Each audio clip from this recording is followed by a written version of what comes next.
assim: sabemos que todo aquele que é nascido de Deus não peca, mas o que de Deus é gerado conserva-se a si mesmo, puro, e o maligno não lhe toca.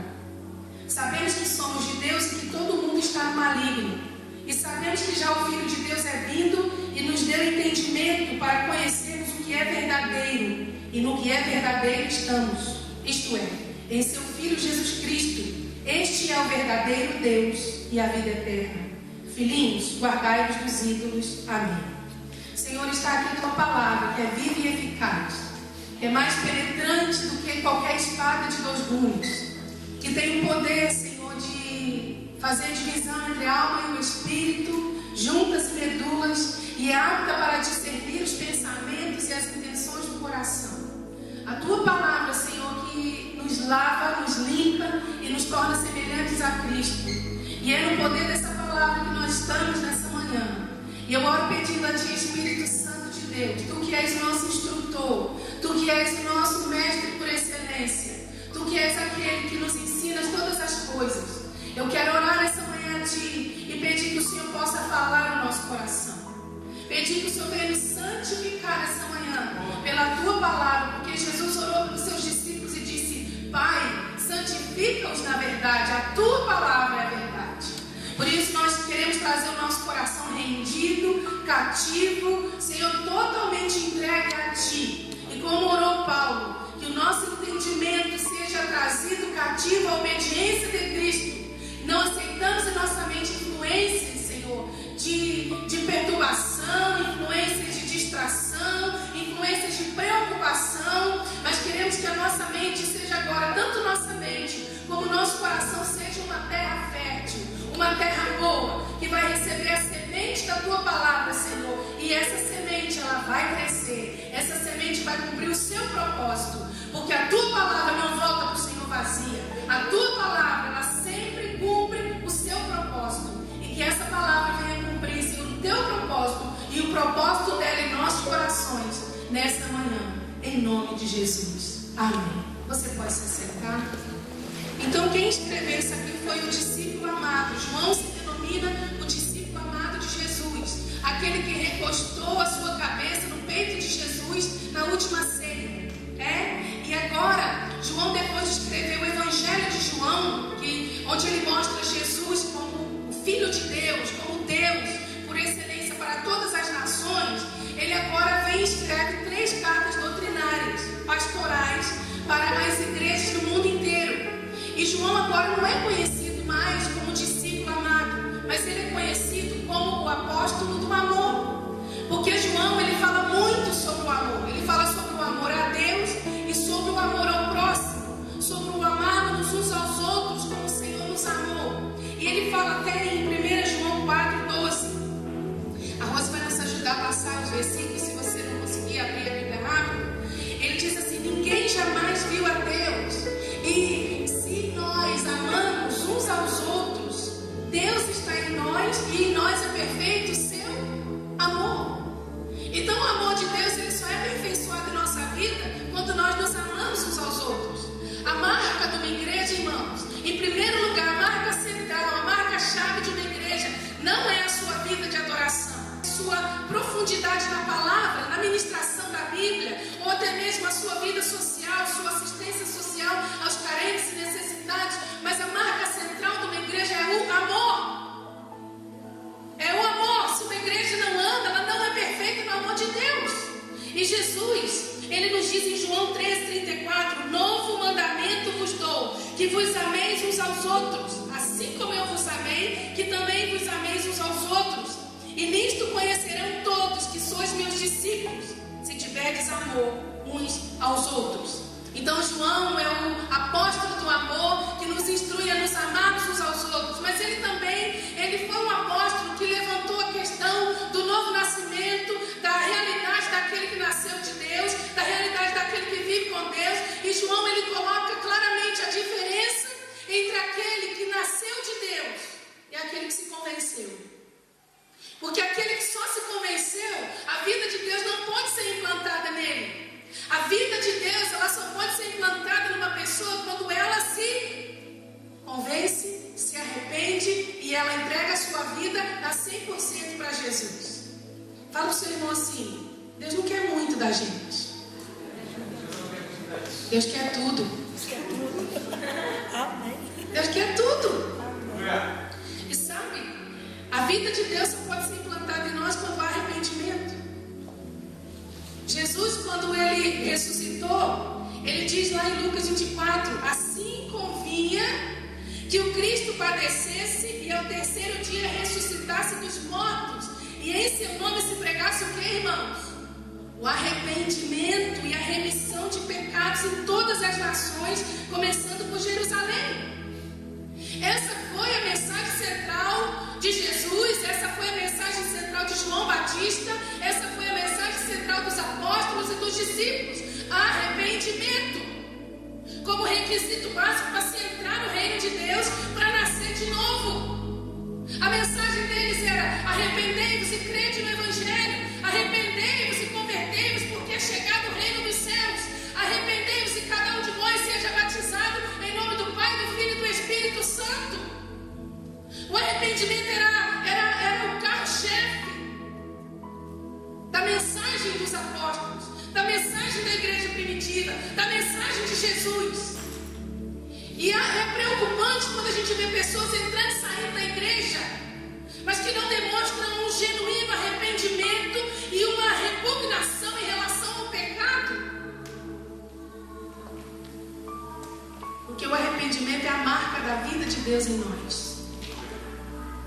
Há uns dias atrás eu estava vendo uma entrevista de uma ex-prostituta de luxo, que se tornou, primeiro ela se tornou numa atriz de filmes pornográficos, e depois ela saiu daquela vida, diz ela, e foi se prostituir com políticos e artistas, e ganhava muito dinheiro, e agora ela se converteu, está na igreja. Não vou dizer que ela se converteu, porque eu não conheço na realidade a vida dela, mas eu posso dizer pelo que eu vi e ouvi. E a repórter perguntou para ela assim, e ela, irmãos, ela teve uns 20, 25 minutos de entrevista, e ela falou uns 2 minutos somente da sua nova vida em Cristo, do que Deus fez na vida dela. 20 e tal minutos foi exaltando a vida velha, foi exaltando o que fez, o que ganhou, a fama e os recursos, e o iate, e o carro, e a casa.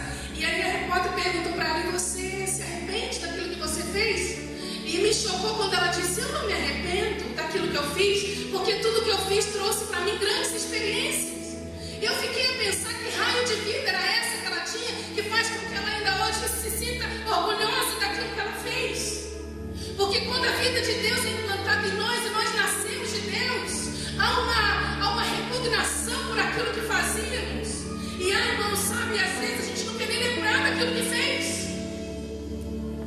Às vezes eu vejo pregadores que foram alguma coisa ruim no passado, e quando tem a oportunidade de dar seu testemunho, não tem nem coragem de falar, porque não querem mais lembrar do que foram. Não há orgulho em manter aquilo que fazíamos quando não tínhamos a Cristo. E a pessoa que nasceu de Deus, ela tem uma nova vida. A Bíblia diz: aquele que está em Cristo, nova criatura é. As coisas velhas já passaram, mas que tudo se fez novo. A vida de Deus vem e ela é implantada em nós. Há uma nova criação, há uma nova natureza. E quando a gente entrega a vida para Jesus de verdade, se arrepende do que foi, da miséria que a gente era sem Deus. Às vezes você fala assim: mas eu nunca fui uma prostituta, eu nunca fui um corrupto. Mas você era uma pessoa que estava destinada ao inferno. Você era uma pessoa orgulhosa, talvez arrogante, talvez alguém que era autossuficiente. Mas Deus entrou na sua vida e você agora é destinado ao céu. É uma nova criação, é uma nova natureza que o Senhor implanta em nós. Não é porque ter orgulho do que eu era. O que eu era acabou. Quando eu entreguei minha vida a Jesus, a minha velha natureza, eu passei a ser inimiga dela. Eu luto para mortificá-la a cada dia. Amém? Amém. E Jesus falou isso para Nicodemos: Nicodemos, necessário é nascer de novo. E Nicodemos era um chefe, era um mestre em Israel. E veio para Jesus: mestre, tu és bom. Ninguém faz as coisas que tu fazes se não fosse de Deus. Jesus cortou o discurso dele e disse: necessário é nascer de novo. E Nicodemos não percebeu. Jesus disse: se você não nascer de novo, se você não receber a natureza de Deus, deixar essa sua natureza carnal morrer, e você tem implantada a natureza de Deus, você não pode entrar no reino. Não pode entrar no reino. Não pode entrar no reino de Deus. Precisa nascer de novo. Fala que Deus colocou a eternidade dentro de nós. Ou seja, quando a gente entregou a nossa vida para Jesus, Ele veio e colocou dentro de nós a sua própria natureza. A sua natureza eterna, passou a habitar dentro de nós, irmãos. Isso é algo tremendo e maravilhoso. Não tem a ver com religião, não tem a ver com a sua igreja, não tem a ver com o lugar onde você anda. Tem a ver com a sua vida com Deus. A minha sobrinha, há uns dias atrás, falou para mim: tia, ora por mim que eu tô namorando um rapaz. E eu perguntei para ela assim: mas ele é um homem de Deus? Ela: ele é da igreja. Eu disse: não foi isso que eu perguntei, ele é um homem de Deus?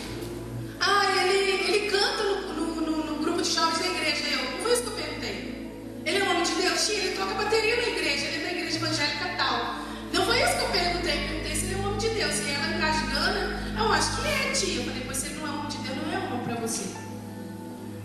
Nós temos que saber quem ele é, se ele realmente é de Deus. Quem é de Deus tem a natureza de Deus, a natureza celestial implantada dentro dele. É por isso que o crente em Jesus de vez em quando sente uma saudade de um lugar que nunca foi. Sente saudade do céu, sente saudade do que vai viver ainda com Deus, sente saudade de Deus, irmãos. Porque a gente recebeu uma natureza celestial, uma natureza nova que veio de Deus. Sabe? E o crente em Jesus, ele tem que ser preparado para o céu, para a eternidade. O crente não pode ser preparado para viver nessa vida eternamente. A gente não pode estar, trabalhando numa vida como se a gente fosse viver aqui para sempre. Porque o crente tem que ser preparado, irmãos, para se encontrar com o Senhor, para viver eternamente com Deus, porque ele recebeu a natureza celestial. Significa que ele vai viver para sempre com Deus. E muita coisa, a maioria das coisas que a gente valoriza aqui, não tem valor no céu. Não tem valor no céu. E se nós, para nascermos e sermos de uma família e termos o ADN daquela família, precisamos nascer lá. Para nós termos a natureza de Deus, nós temos que nascer de Deus, na família de Deus. Você é nascido de Deus? Não precisa responder para mim. Você é nascido de Deus?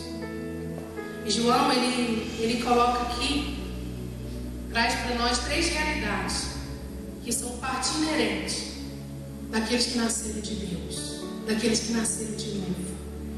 E a primeira coisa que João fala, a primeira realidade, irmãos, ele fala no verso 18, que o que é nascido de Deus não peca. Não, mas a Bíblia está muito confusa, eu não estou percebendo nada. Como é que João pode falar que quem é de Deus não peca? Eu não virei anjo, eu não virei 100% celestial. Eu estou nessa carne, eu estou nessa vida. E eu sou um ser humano, e como ser humano eu tenho falhas, e como ser humano eu tenho debilidades. Eu ainda não fui glorificado, eu ainda não cheguei à estatura de varão perfeito. Como é que João fala que quem é de Deus não peca? Então eu não sou de Deus, porque de vez em quando eu deslizo em alguma coisa, de vez em quando eu falho em alguma coisa. Irmãos, João está a falar de iniquidade. Por isso que é importante estudar a Bíblia e meditar bastante, e a gente vai entender que João, ele está a falar sobre a iniquidade. Iniquidade é a prática do pecado. Iniquidade é perversidade e é uma vida que ela pratica o pecado, constantemente, sem ter dor da consciência, sem doer na sua alma, porque ela já tem a sua mente cauterizada. O pecado não ofende mais ela. O pecado não causa nenhum desgosto mais na vida dela. Por quê? Porque ela tem uma mente cauterizada e ela vive em iniquidade, ela vive na prática de pecado. E aí, João deixa claro que há pecados que são para a morte. Você sabia que há pecados que são para a morte? Olha o que ele fala aqui no verso 16. Se alguém vir o seu irmão cometer pecado que não é para a morte, orará e Deus dará a vida àqueles que não pecarem para a morte. Há pecado para a morte e por esse não digo que ore. Quer dizer, se a pessoa está a cometer pecados para a morte, não ore por ela. Aí ele completa, olha o verso seguinte: toda iniquidade é pecado, e há pecado que não é para a morte. Ou seja, toda iniquidade é pecado, mas nem todo pecado é iniquidade. Iniquidade, eu falei que é perversidade, é amar a prática do pecado. E Jesus, ele não disse que por se multiplicar o pecado, o amor de muitos vai se esfriar.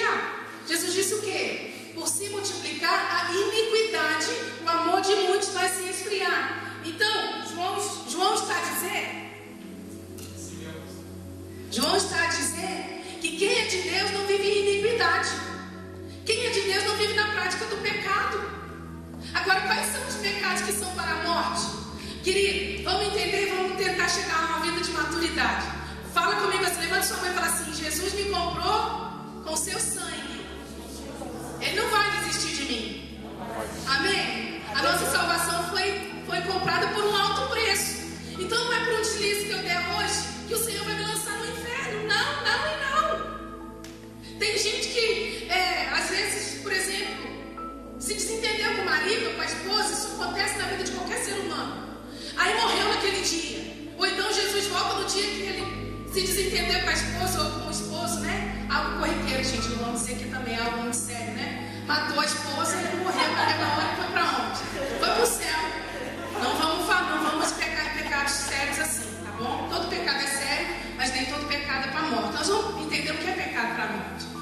Ah, pastora Cindy, eu não entreguei meu dízimo esse mês e eu morri. Ou Jesus voltou. Vou para o inferno? Ou se Jesus voltar, vou ficar nessa terra aqui, à mercê, né, do anticristo e de tantas coisas ruins que vão acontecer? Ah, pastora Cindy, falei, sabe, a ira veio e eu não consegui me conter, mas eu não tive tempo de me arrepender, de pedir perdão e não consertei a situação e morri. Fui para o inferno? Ou Jesus voltou e fiquei na terra? Não! Jesus vai te levar. Jesus sabe que nós somos pó, mas que Ele conhece a nossa natureza. Ele lembra-se de que nós somos pó. Mas lembre-se de uma coisa: brigou com o marido, com a esposa, não deixe o sol se pôr sobre a sua ira, diz a Bíblia. Se arrependa, converse, coloca os pingos nos is, como a gente diz, e vai dormir bem. Tá bom? Sempre que a gente cometeu alguma coisa, alguma falha, temos que pedir perdão. Tá bom? Agora, iniquidade, irmãos. Iniquidade é algo mais sério. Por exemplo, eu vou dar um exemplo claro aqui que a gente até fala no assunto de ética cristã. Você, como diz, né, o seu antigo Deus o livre guarde, um homem vai violar você, mulher. Você vai deixar ele violar você simplesmente e não vai fazer nada? Aí você pega uma pedra, alguma coisa na sua mão e taca na cabeça dele e ele morre. Foi pecado? Não é constituído iniquidade e nem pecado. Ele morreu porque você matou ele. Mas você estava a lutar pela sua sobrevivência. Tá bom? Você estaria ali na estrada conduzindo e de repente alguém passa na frente do seu carro e você não se distraiu, mas a pessoa se jogou, aconteceu alguma coisa, alguém empurrou uma criança e a pessoa morre ou fica deficiente. Foi iniquidade? Não. Acidentes e coisas desse tipo podem acontecer na nossa vida. Não é verdade? Agora, iniquidade é perversidade. É alguém que tem prazer no pecado. Alguém que tem prazer em ofender a Deus. E a primeira iniquidade que a Bíblia nos coloca é a rejeição do Filho de Deus. A rejeição de Jesus. Jesus disse assim: quando o Espírito Santo vir, ele vai convencer o mundo do pecado, da justiça e do juízo. Do pecado porque não crê em mim. Então a primeira iniquidade é a rejeição do Filho de Deus, de Jesus como Filho de Deus. Muita fé. Quando nós fomos para a África, né, com uma grande equipe, uma vez, um colega nosso estava a pregar, nós fizemos teatro, ele estava a pregar e ele disse: quem é que quer ser amigo de Deus? Uma multidão. Depois eu disse para ele assim: você não deve falar quem quer ser amigo de Deus, você deve falar quem quer ser amigo de Jesus. Porque o mundo todo fala de Deus. Mas quem é o Deus que eles seguem? Quem é o Deus a quem eles seguem? E João fala aqui, olha, no versículo 20, a Rosa, se quiser pode pôr: e sabemos que já o Filho de Deus é vindo e nos deu entendimento para conhecermos o que é verdadeiro. E no que é verdadeiro estamos. O que é verdadeiro? Isto é, em seu Filho Jesus Cristo. Este é o verdadeiro Deus e a vida eterna. Jesus é o verdadeiro Deus. Ele faz a diferença entre Maomé, Buda, Confúcio, Hare Krishna e 300 milhões de deuses da Índia. Jesus faz a diferença. Ele é o verdadeiro Deus. Ele revelou a pessoa de Deus para nós. Jesus é a maior revelação de Deus, o Deus encarnado que veio até nós. Amém? Então, amado, iniquidade são pecados morais que estão na lei de Deus. Os 10 mandamentos e muitas outras leis morais que estão inseridas na lei de Deus. É desonrar deliberadamente os pais, a autoridade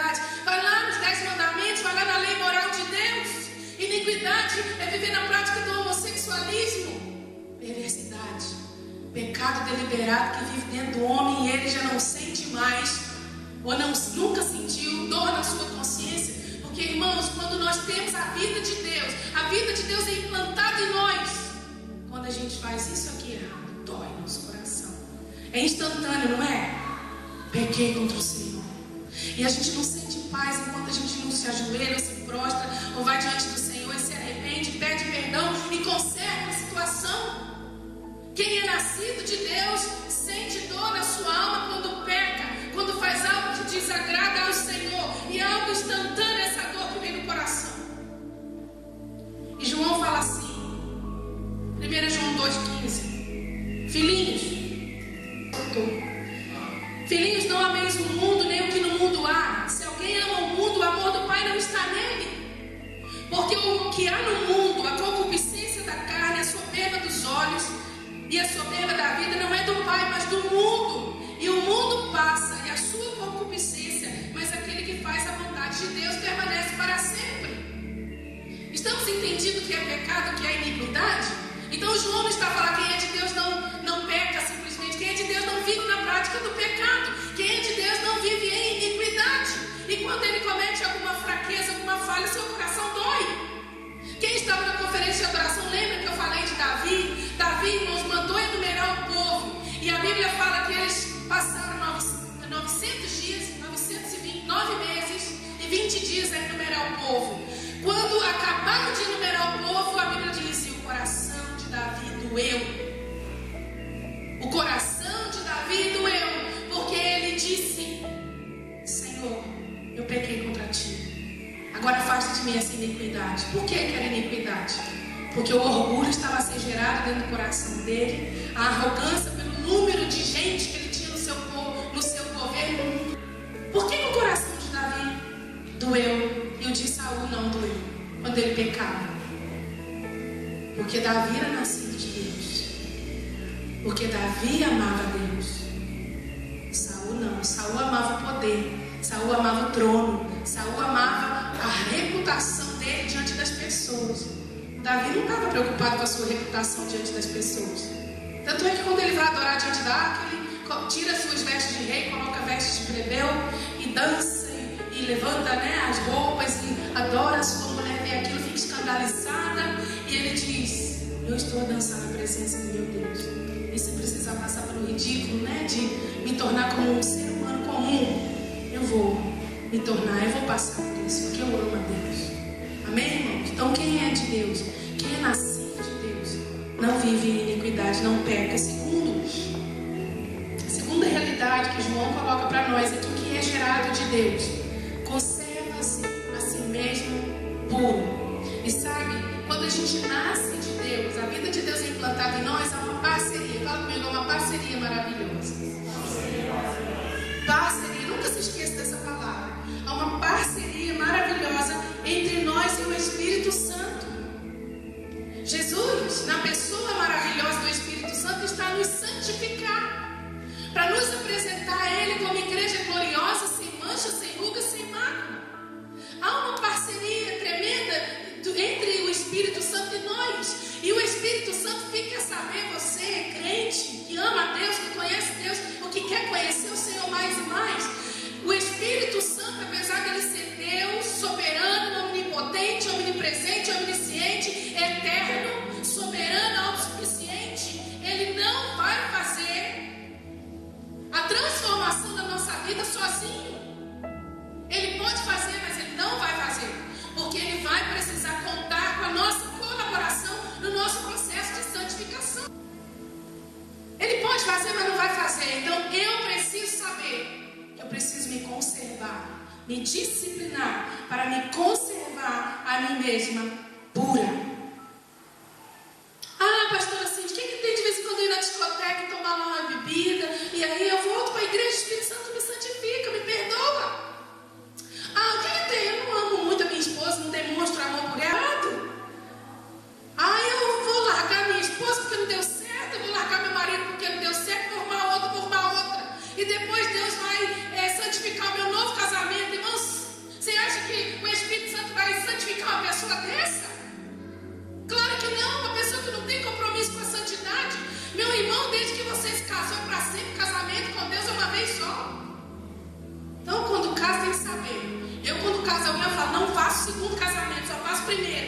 Porque segundo casamento é só quando é viúvo.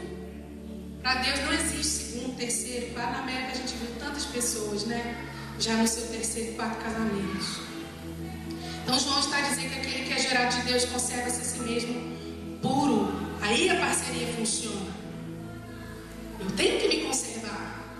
Eu não tenho que achar que eu vou fazer tudo de errado e Deus vai ainda me proteger e vai se responsabilizar pela minha vida. Sansão brincou com o pecado e achava que Deus ia ser com ele para sempre. Só que um dia vieram os filisteus, cortaram os cabelos dele, arrancaram seus olhos com um ferro quente, né? Cegaram Sansão e levaram ele para trabalhar como um jumento no moinho, literalmente. E Deus não interferiu naquilo. Por quê? Porque Sansão não tinha compromisso na sua parceria. E como é que a gente se conserva a si mesmo puro? Não dando lugar à carne, não dando lugar ao diabo, e não dando lugar àquilo que pode nos destruir. E obedecendo pela fé. Porque obediência, irmãos, é uma questão de fé. Entregar dízimos e oferta é uma questão de fé. Servir a Deus é uma questão de fé. E João, ele foi bem enfático aqui em João 5,4. Ele diz assim: todo que é nascido de Deus vence o mundo. E essa é a vitória que vence o mundo. O quê? A nossa fé. Então eu quero dizer para você, Deus não vai vencer a carne por você. O Espírito Santo não vai vencer a carne por você. Tá lá, né? Fazendo a coisa errada, fica, quando o Espírito Santo der o sinal amarelo, eu paro. Não. É você que não tem que ir até o sinal passar do verde para o amarelo. Não é verdade? O Senhor já venceu nossos 3 inimigos por nós. Venceu o diabo. A Bíblia diz: para isso o Filho de Deus se manifestou, para desfazer as obras do diabo. E lá em Colossenses 2,15 fala que ele expôs publicamente todo o principado e potestade na cruz. E os expôs a vergonha. Então ele já venceu o diabo por nós. Outro inimigo que Jesus venceu por nós foi a morte. Tragado foi a morte na vitória. Ele tem a chave da morte e do inferno. E ele venceu o mundo. Jesus disse: no mundo tereis aflições, mas tende bom ânimo, porque eu venci o mundo. Agora a carne não. Ele não vai vencer a carne por nós. Nós é que temos que nos conservar puros. Porque o Senhor não vai vencer a carne por nós. Irmãos, carne a gente mortifica ela cada dia na cruz. Carne a gente crucifica ela jejuando, lendo a Bíblia, buscando a Deus, adorando a Deus. É assim que a gente mortifica a carne. E olha, sendo muito homem para dizer não para o pecado, sendo muito mulher para dizer não para o pecado, sendo muito homem de Deus e dizer: não vou pecar, eu não vou dar lugar à carne, porque eu quero me conservar puro. Jesus disse: bem-aventurados os puros de coração, porque eles verão a Deus. Você vê alguém que está tendo grande experiência com Deus, pode ter certeza que está pagando o preço de se conservar a si mesmo puro. Meu pai deu uma t-shirt de ontem que estava escrito assim: a salvação para nós foi de graça. Aí atrás está assim: mas a vida cristã tem um preço. Tem um preço para servir Jesus, negue-se a si mesmo. Tome cada dia a sua cruz. Paulo não, João, ele fala aqui que o que é de Deus foi gerado por Deus e conserva-se a si mesmo, o maligno não lhe toca. Como é que eu amo a Bíblia? A Bíblia, irmãos, ela é perfeita. A Bíblia, ela se completa. A Bíblia nos instrui, sabe? E ele está dizendo que há um processo para o maligno não nos tocar. Eu não peco, não vivo na prática do pecado, eu me conservo a mim mesmo puro. Aí o diabo não me toca. E hoje em dia você já viu que o nome de Jesus está a ser usado por todas as pessoas aí fora de uma forma muito banal, de uma forma muito comum. Nos Estados Unidos, a gente já sabia, já via isso, né? Mas nos Estados Unidos, os crentes em Jesus, eles não chamam o nome de Deus em vão. Eles não falam my God para tudo, meu Deus, my Jesus, meu Jesus para tudo, não. Eles falam my goodness. Os ímpios falam my God. Por quê? Porque eles entendem que nós tomamos o nome de Deus em vão quando usamos o nome de Deus sem necessidade. A gente está no trânsito, está com raiva, alguém cortou a gente, e diz, meu Deus, mas a gente está falando o nome de Deus com raiva. Está assistindo um filme de suspense, de ficção, de terror. Ah, eu sei que Jesus tem poder. Não é? O que tem a ver o nome de Jesus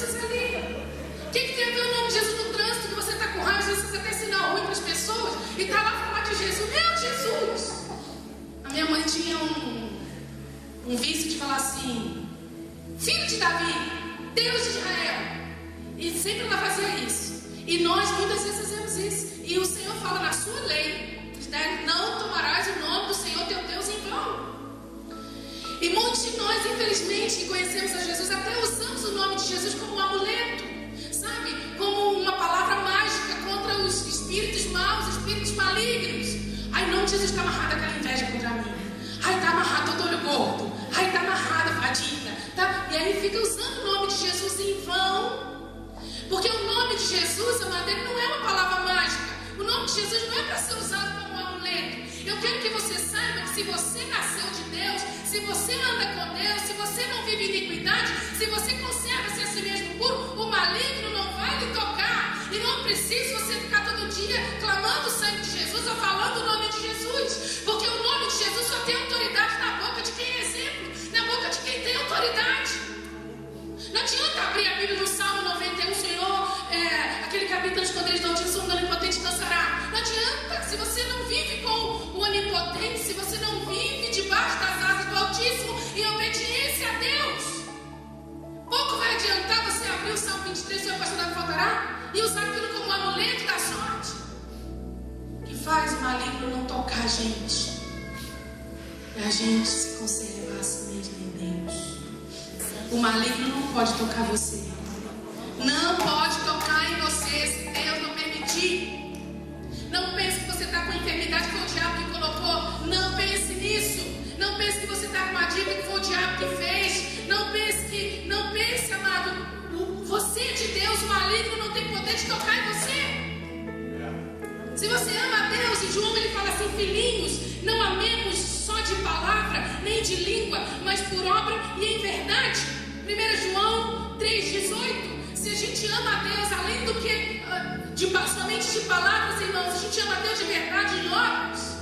A gente é coberto pelo sangue de Jesus. A gente nasceu de Deus.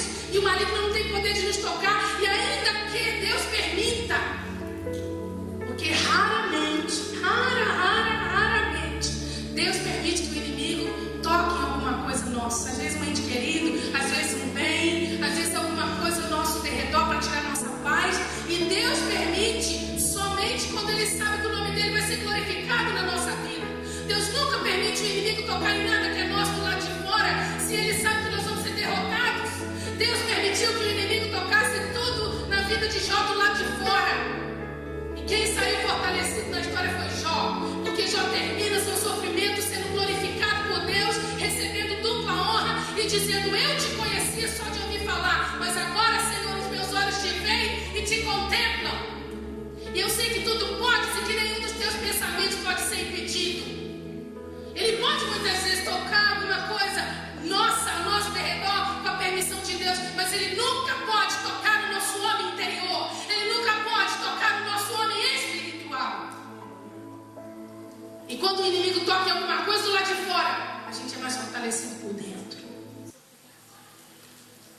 E Paulo fala isso. Eu vou terminar com esse versículo.